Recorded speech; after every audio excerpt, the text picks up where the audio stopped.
Seigneur soit avec vous. Et avec votre esprit. Évangile de Jésus-Christ selon saint Luc. Gloire à toi, Seigneur.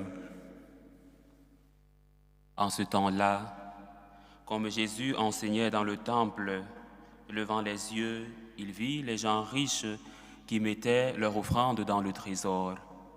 Il vit aussi une veuve misérable y mettre deux petites pièces de monnaie. Alors il déclara: en vérité, je vous le dis, cette pauvre veuve a mis plus que tous les autres, car tous ceux-là, pour faire leur offrande, ont pris sur leur superflu.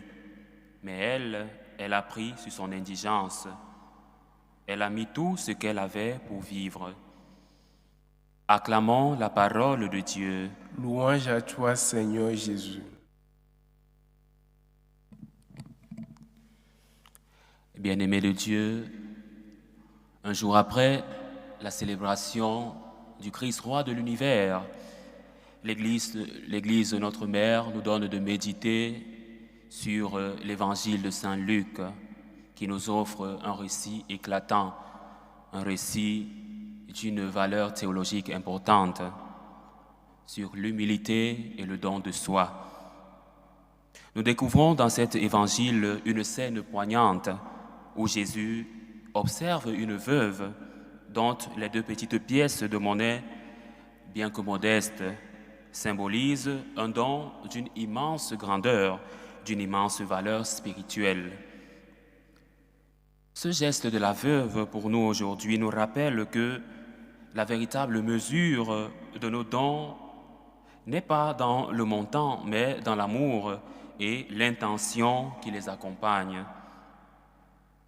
Nos aumônes et nos charités doivent être l'expression et la parfaite expression de l'image de Dieu, de l'amour de Dieu.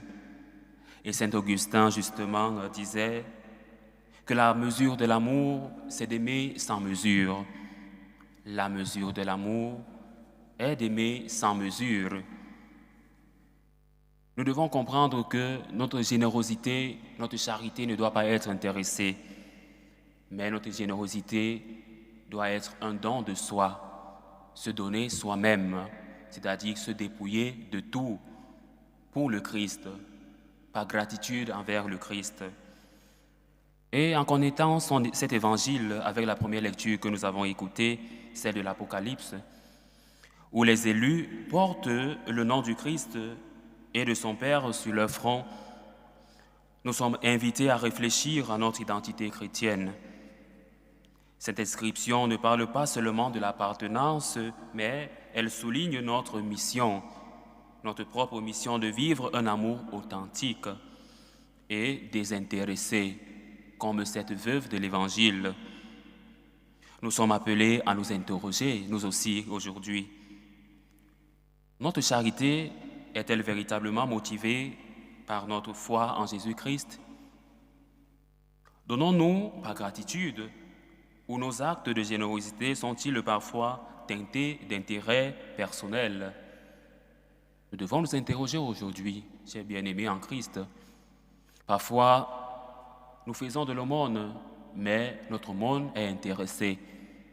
Nous nous affichons, nous faisons des enregistrements pour que le monde entier nous voie, donner aux pauvres.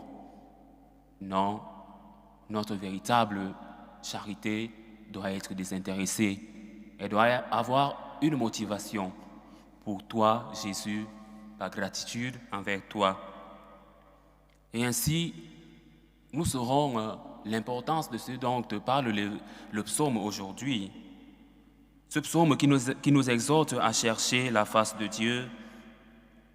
Voici le peuple de ceux qui cherchent ta face, Seigneur.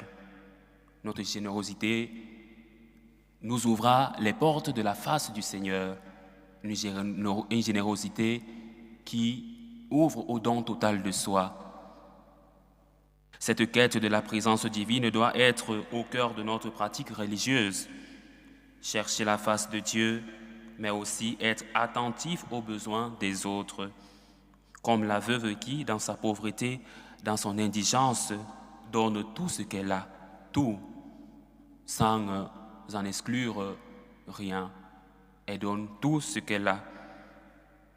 Nous devons nous rappeler les paroles de Sainte Thérèse de l'Enfant Jésus, qui disait justement que aimer, c'est tout donner, et se donner soi-même. Notre charité doit être un dépouillement de soi, un don de soi pour le Seigneur, pour le Christ, par gratitude envers le Christ. Seigneur, je t'offre cette aumône, je t'offre ma vie, je t'offre ces biens matériels par gratitude envers toi. Une charité sans réserve.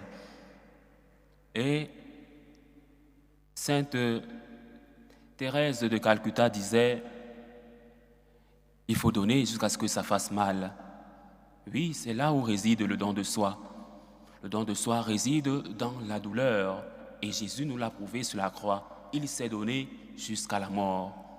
Et il sait tout faire pour nous sauver, pour nous racheter, pour nous laver du péché.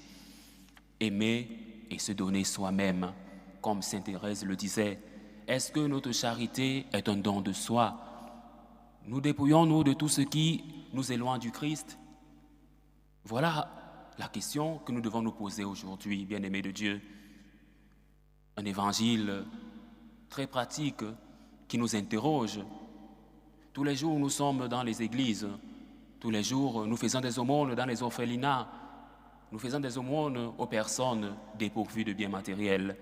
Est-ce que notre aumône, notre charité est le reflet de l'image du Christ? Nous devons donc, bien-aimés de Dieu, revoir notre intérêt. Où est-ce que nous mettons notre intérêt? Dans les biens matériels ou dans les biens spirituels? Chacun de nous doit se questionner, chacun de nous doit revoir sa motivation. Pour nous chrétiens, notre motivation, c'est le Christ. Pour toi, Jésus, par gratitude envers toi. Et que chaque fois notre générosité soit ouverte aux béatitudes, qu'elle soit ouverte à la miséricorde de Dieu, qu'elle soit ouverte aux œuvres de miséricorde temporelle, corporelle, mais aussi aux œuvres de miséricorde spirituelle. Pour toi, Jésus, par gratitude envers toi, comme cette veuve de l'Évangile qui a tout donné. Elle a puisé dans son indigence pour donner au Christ. Parfois, nous avons des biens, nous avons nos vies de chrétiens qui parfois ne reflètent pas toujours la réalité. Est-ce que nous nous donnons au Christ? Est-ce que nous faisons cet acte de confiance au Christ? Seigneur, je te fais confiance. Seigneur, je m'offre totalement à toi, comme la Vierge Marie. Chacun de nous doit s'interroger aujourd'hui. La veuve de l'Évangile est un modèle entraînant pour nous. Est-ce que nous nous donnons totalement au Christ? Est-ce que nous nous donnons totalement à l'Église, qui est justement mère, mais aussi enseignante, qui nous ouvre les portes aux valeurs spirituelles, aux valeurs de Dieu? Que notre charité soit le reflet de l'amour de Dieu. Que notre charité soit le reflet du don de soi. Le don de soi qui se veut un don de générosité, un don à l'image du don total du Christ qui s'est offert pour nous, pour mourir pour nous et nous sauver, parce que le Christ est justement l'unique sauveur et l'unique médiateur entre Dieu et les hommes.